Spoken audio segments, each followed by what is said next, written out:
My dear brothers and sisters, associated with Our Lady of Carmel is the brown scapular. Maybe some of you are wearing this right now. It may be made of plastic, a small one, or may be made of cloth, a bigger one. But sometimes wearing the brown scapular some people do it for the wrong reason. They wear it, one, as a status symbol.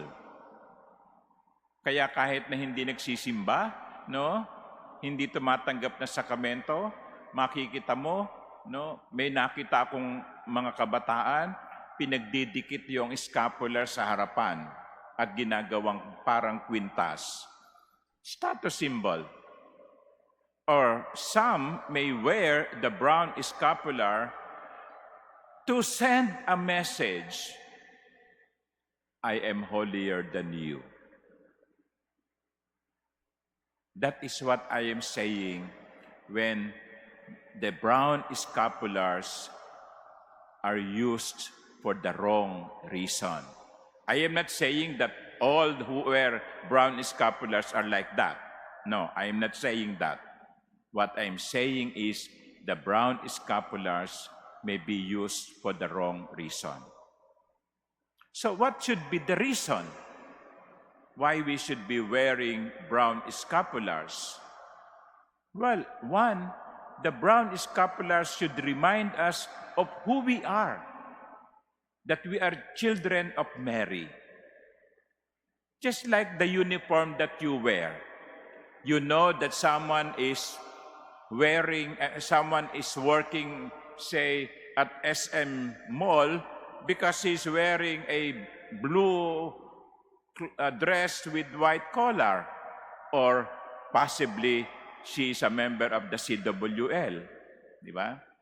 You know that someone is religious because they're wearing habit, like the sisters who are here.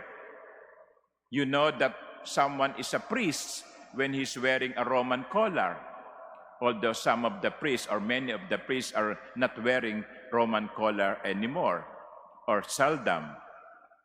So, when we wear the brown scapular, that should remind us of who we are, children of Mary. And that should also remind us of what we should be, and that is to strive to be holy like Mary. So, ang brown scapular ay nagpapaalaala sa atin na tayo ay mga anak ni Maria kapag suot natin yon. At ito din ay dapat na magpaalaala sa atin kung anong dapat nating gawin, ang magsumikap na maging banal tulad ni Maria. The brown scapular is not automatic ticket to heaven. Hindi.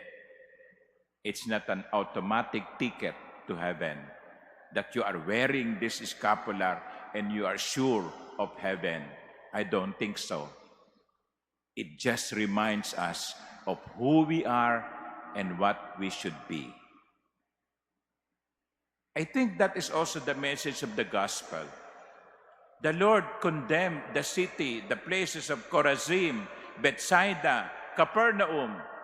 If you research their history, these are important places. Capernaum, for example, that is where Jesus lived. In the house of Peter,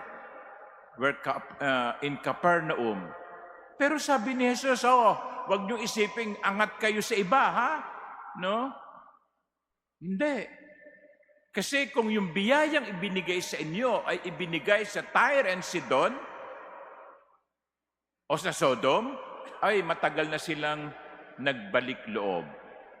So ang sinasabi ng Panginoon, huwag niyo isiping kayo ay angat sa iba. It's not automatic that you will be saved. It's not automatic that you will enter heaven.